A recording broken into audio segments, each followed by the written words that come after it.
Magandang araw mga kaibigan. Bigyan natin ng opinion, reaction ngayon itong post ng News 5. ICI nag-recommend na ang ombudsman magsampa na ng kaso laban kay Saldico at ang Southwest. Okay? Grabe oh. The Independent Commission for Infrastructure has recommended to the ombudsman to file criminal and administrative charges against some individuals involved in anomalies in infrastructure projects.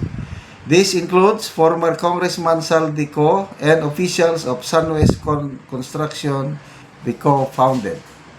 Some of the criminal charges they listed are violation of anti-graft and corrupt practices, malversation of public funds in relation to falsification of public documents by a public officer, and violation of Government Procurement Reform Act. The recommended administrative charges include violation of Code of Conduct and ethical standards for public officials and employees, and possible violation of civil service rules and regulations. Okay, so ito. Administrative, wala na. Nag-resign na ngayon tao. Wala na. He's not a congressman anymore. Itong criminal, pwede pa. Kailan? Timing ano? In-announce. May bagong ombudsman. Boying Rimulya, action kagad, sabi niya. Ito naman, ICI. Recommendation. Pailan nyo na ng kaso si Saldico. At saka yung kumpanya niya. Wow.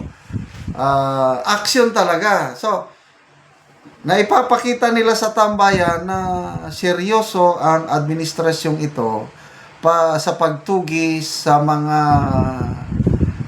pinaghihinalaan na nanloko ng lustay sa kaban ng taong bayan. Yan naman. So, kung titignan mo, parang okay, ito believe ko. So, palakpak tayo ngayon. Dahil ginagawa ng ICI, wala kaming sinasanto. Yan ang statement ng palasyo pag-appoint kay Ombudsman Rimulya. There will be no sacred cows. Lahat matatamaan. So, tatamaan daw si Saldico. Ang problema, nasaan si Saldico? Nasa ibang bansa. Kung seryoso ang administrasyong ito sa pagtugis kay Saldico, napakasimple lang. I-cancel ang kanyang passport para mapilitan siyang uuwi dito sa Pilipinas. Kasi kahit sampahan mo pa siya ng patong-patong na kaso sa kahit anong korte, wala naman siya dito, anong mangyayari? Diba? Napakasimple. Dalawa nang nagsuggest. Si dating Ombudsman Conchita Carpio Morales and dating Senate President Franklin Drilon, i-cancel ang passport ni Saldico. Ginagawa ba ng administrasyon? Wala lang. Hanggang doon lang. DOJ. Secretary Rimulya, nung hindi pa siya ombudsman, mabilis kunuha ang NBI. Case build-up kaagad. Nirecommend na nila si ex-Congressman Saldico for case build-up para masampahan ng kaso. Kaya lang, case build-up lang yun. Wala pang kaso. Ito naman ngayon, ICI. Recommend sa ombudsman para sampahan ng kaso.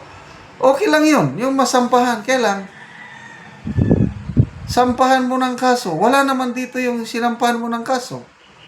Paano gugulong yung Example, bukas, makalawa. Mabilis ang ombudsman. Nagsampa na ng kaso sa Sandigan Bayan. Paano gugulong ang kaso? Wala naman dito si Saldico.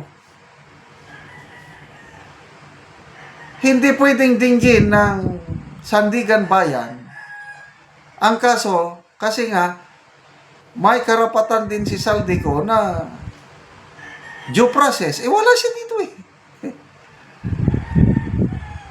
Ang nakakapagtaka, walang ginagawa ang administrasyong ito para i-cancel ang passport ni Saldico.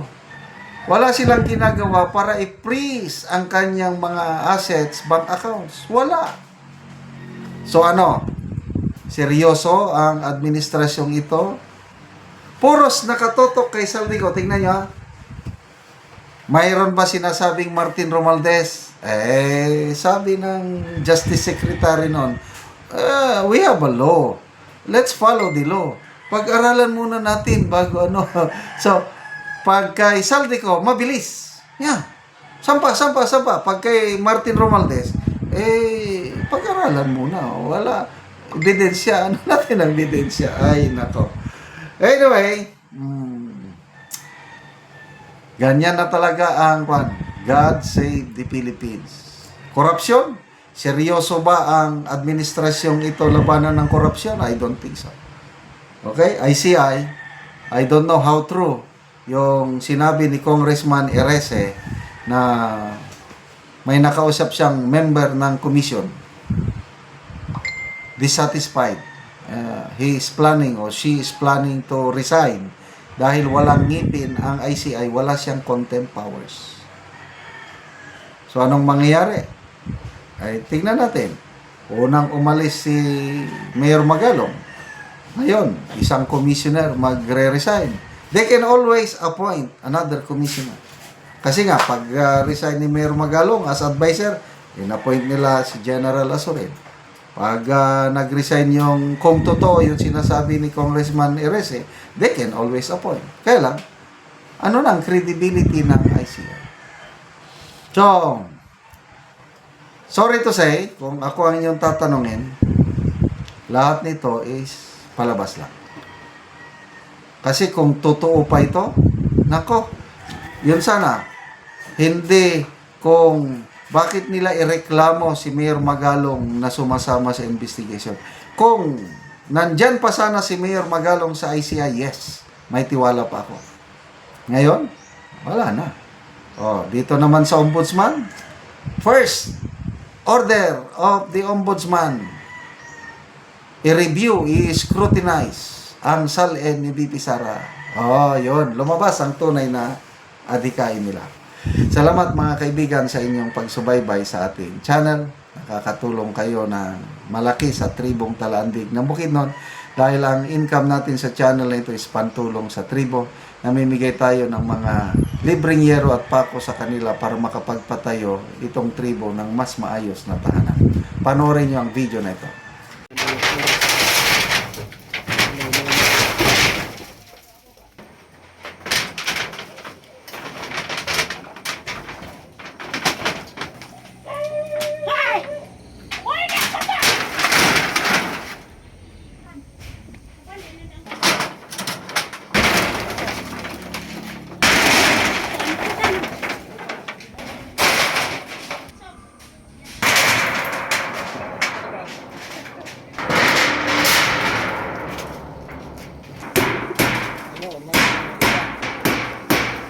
Ug karon human na gyud pag-atop sa balay ni auntie ug maayo na gyud nga tan-awon.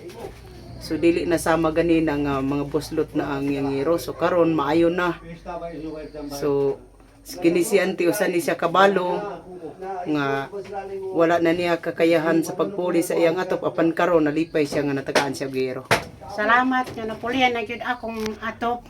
Mabayenting ko na ni katuig. Nagayag na. Oo.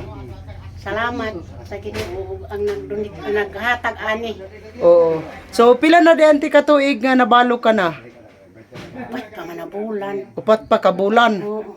Oo, so kuan gyud auntie ba dugay-dugay nang wala mo nakapuli og atop namatay na lang si uncle. Oo, dugay-dugay na. Among atop. Oo. Lagi. So pila ka buki mong anak ante? Upat. Upat. So tanan na nakapamilya ante. Tanan na. Ay, so ang nagpuyo karon, ikaw ra sa imong balay nagpuyo karon. Ako ug akong mga apo. Ikaw ug ang imong mga apo. So pila na day imong edad ante? 57 o 55. 55 ka na. Oo, so kuan na gyud ante ba? Pila na ka book yung mga apaw ante? Unom na. Oo, sige. So, salamat kay ante. Salamat sa paghatag sa sin. Oo. Kaya makabid.